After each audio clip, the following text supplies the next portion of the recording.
Assalamualaikum warahmatullahi wabarakatuh. Apa kabar semuanya, Ananda semuanya, kelas 8. Alhamdulillah, mudah-mudahan Ustaz doakan semua Ananda dalam keadaan sehat walafiat. Bersyukur kita kepada Allah, mengucapkan alhamdulillahirabbil alamin, berselawat kepada Rasulullah, Allahumma shalli ala sayyidina Muhammad wa ala ali sayyidina Muhammad. Ananda yang dirahmati oleh Allah Subhanahu wa taala, pada kesempatan kali ini Ustaz ingin menyampaikan kepada Ananda tentang materi kita yang pertama. Walaupun mungkin kita tidak bisa bertatap muka secara langsung, tapi kita pergunakan teknologi yang ada untuk melakukan kegiatan pembelajaran. Mudah-mudahan Allah Subhanahu wa taala memberikan ridho kepada kegiatan kita ini.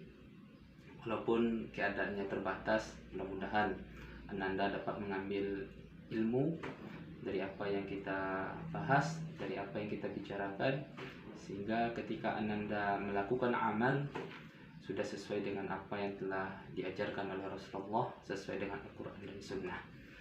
Nah, untuk pertemuan yang pertama ini dalam pembelajaran fikih, sama-sama kita ketahui berdasarkan silabus yang sudah ada, kita akan berbicara tentang masalah sujud syukur dan juga sujud sajadah. Kira-kira ketika Ustadz menyampaikan kata-kata sujud syukur dan sujud tilawah ini, apa yang sudah terbayang oleh Ananda? Apakah Ananda sudah pernah mendengar tentang kata-kata sujud syukur dan juga sujud tilawah? Kemudian apakah Ananda sudah pernah melakukan sujud syukur? Kemudian apakah Ananda sudah pernah melakukan sujud sajadah? Kalau seandainya sudah Ananda pernah melakukan, berarti Ananda sudah mengetahui tentang masalah sujud syukur dan juga sujud tilawah ini. Jadi pada kesempatan kali ini kita hanya akan mengulang apa yang sudah Ananda ketahui tentang sujud syukur dan juga sujud tilawah. Kalau kita berbicara tentang masalah sujud syukur, tentu ini merupakan salah satu kegiatan, salah satu aktivitas ataupun gerakan yang menandakan rasa syukur kita kepada Allah Subhanahu wa taala. Karena Allah juga berfirman di dalam Quran surat Al-Alaq, yaitu ayat yang ke-19. Di sana Allah menjelaskan, kalla la tuti'hu wasjud waqtarib. Dalam ayat ini Allah menjelaskan kalla, sekali-kali tidak, kata Allah, la tuti'hu wasjud waqtarib. Janganlah kamu sujud kepadanya, kata Allah Subhanahu wa taala. Siapa yang Allah maksudkan di sini adalah sesuatu hal selain daripada Allah. Dan sujudlah dan dekatkanlah dirimu kepada Allah Subhanahu wa taala. Artinya Allah menginginkan kita itu mendekatkan diri dan sujud kepada Allah Subhanahu wa taala. Apalagi ketika kita mendapatkan nikmat yang Allah berikan.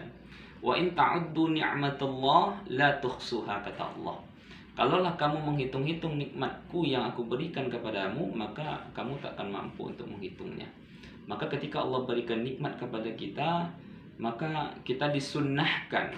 Hukumnya adalah sunnah kita itu melakukan sujud syukur kepada Allah Subhanahu wa taala. Nah, kemudian kalau kita berbicara tentang masalah syukur, tentu syukur ini maknanya sangat luas sekali, yaitu menampakkan, menggunakan nikmat yang Allah berikan kepada jalan diridhai oleh Allah Subhanahu wa taala. Itu makna syukur secara luas. Kemudian makna daripada sujud syukur ini adalah melakukan sujud ketika Allah memberikan nikmat yang luar biasa di dalam kehidupan kita.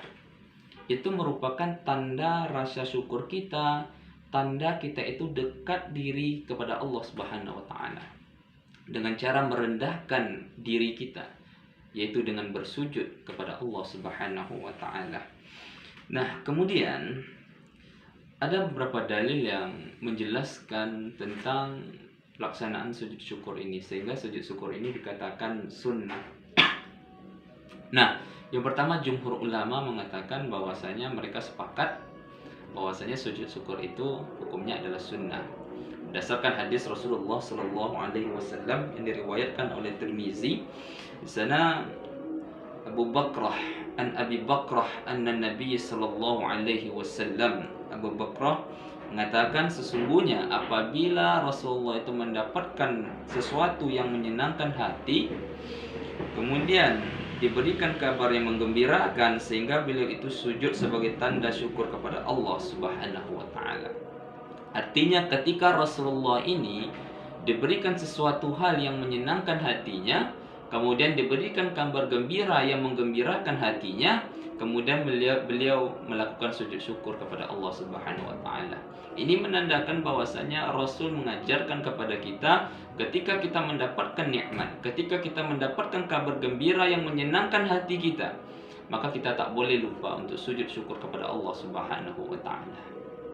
Itu merupakan dalil daripada pelaksanaan sujud syukur itu kepada Allah Subhanahu wa taala. Nah, setelah kita berbicara tentang masalah pengertian sujud syukur dan juga dalil tentang pelaksanaan sujud syukur beserta hukumnya, maka kita akan melihat sebab-sebab seseorang itu melakukan sujud syukur.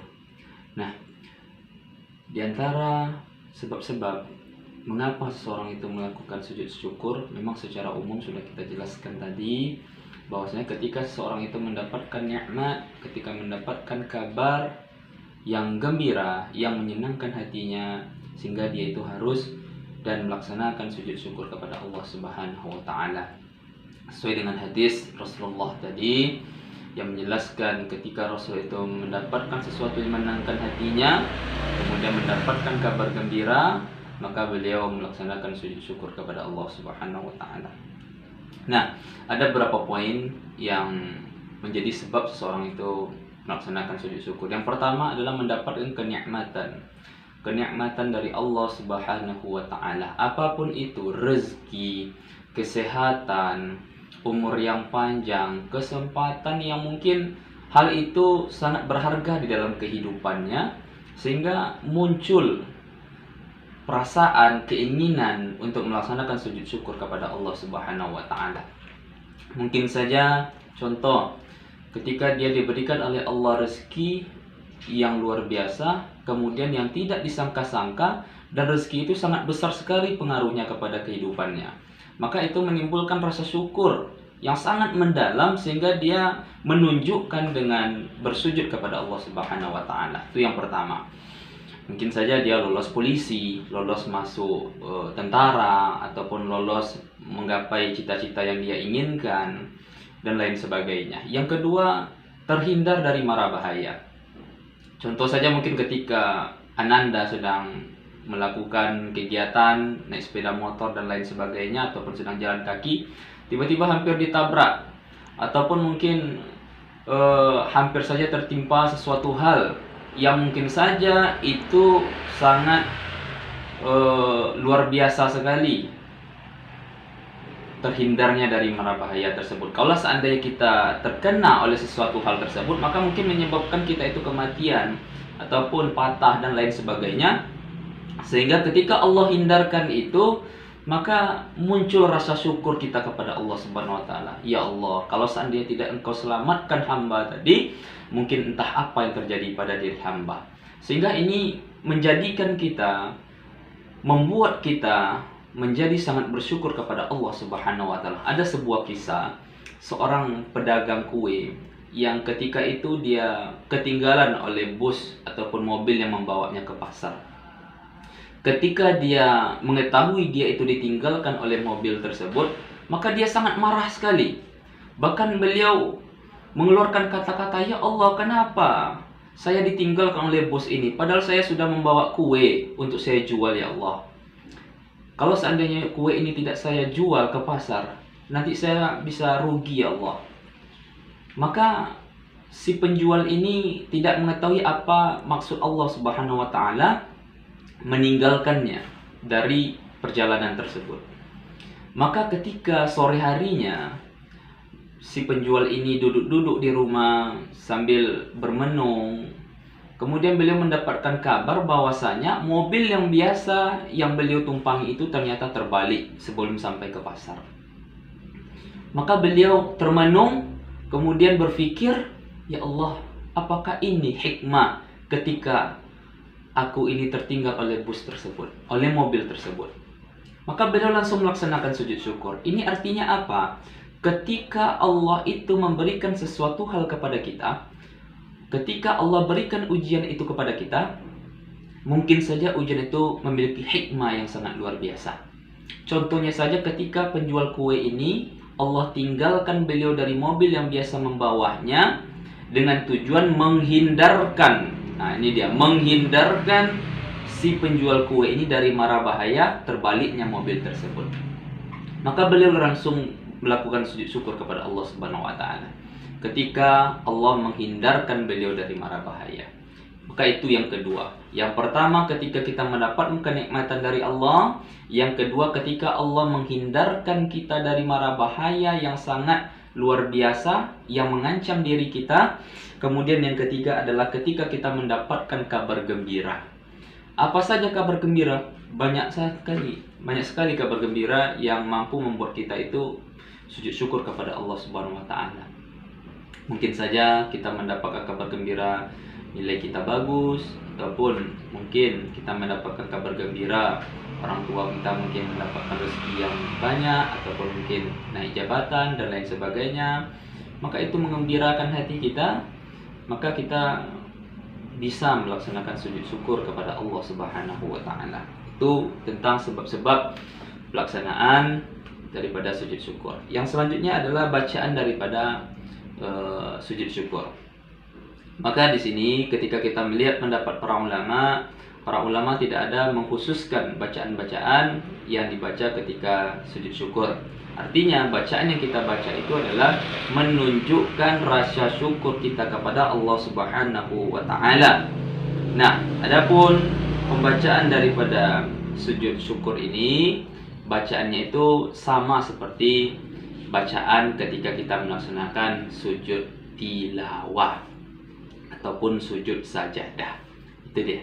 Jadi bacaan ketika kita melaksanakan sujud syukur ini adalah sama seperti bacaan pelaksanaan sujud tilawah. Dan ingat, sujud syukur ini adalah sujud yang dilakukan di luar pelaksanaan salat. Jadi sujud syukur ini adalah sujud dilakukan di luar pelaksanaan sholat, berbeda dengan sujud tilawah.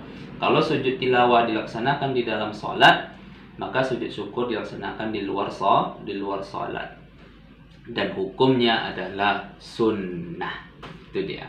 Ketika kita mendapatkan nikmat, kemudian kita merasakan bahwasanya itu merupakan sesuatu hal yang luar biasa, kemudian kita langsung spontan mengangkat tangan, takbir, kemudian langsung kita sujud dan baca doa. Cukup itu saja. Nah, kemudian ketika pelaksanaan sujud tersebut, maka kita mesti memperhatikan tempat-tempatnya. Jangan sampai pula kita melaksanakan sujud syukur di tempat yang ada najisnya. Maka pilihlah tempat yang baik untuk melaksanakan sujud syukur tersebut. Oke, Anda. Untuk lebih jelasnya, mungkin nanti Ustadz akan kirimkan video ataupun gambar-gambar, poin-poin yang menunjukkan tata cara secara jelas. Di sana nanti insyaallah ada gambarnya tentang pelaksanaan sujud syukur tersebut. Mudah-mudahan ini dapat memberikan gambaran dan juga pengetahuan kepada Anda tentang pelaksanaan sujud syukur tersebut. Setelah pembahasan sujud syukur ini, maka kita akan masuk kepada sujud tilawah ataupun sujud sajadah. Oke, Anda semuanya, untuk pertanyaan ataupun hal-hal yang kurang dimengerti, silakan nanti di komen di grup WA ataupun di Google Classroom. Dan juga silakan baca bukunya, kemudian perhatikan, karena insya Allah untuk ulangan harian daripada pembahasan sujud syukur ini, Ustaz akan minta nantinya Anda membuat suatu video yang akan dikirimkan ke Google Classroom. Oke, demikian Anda.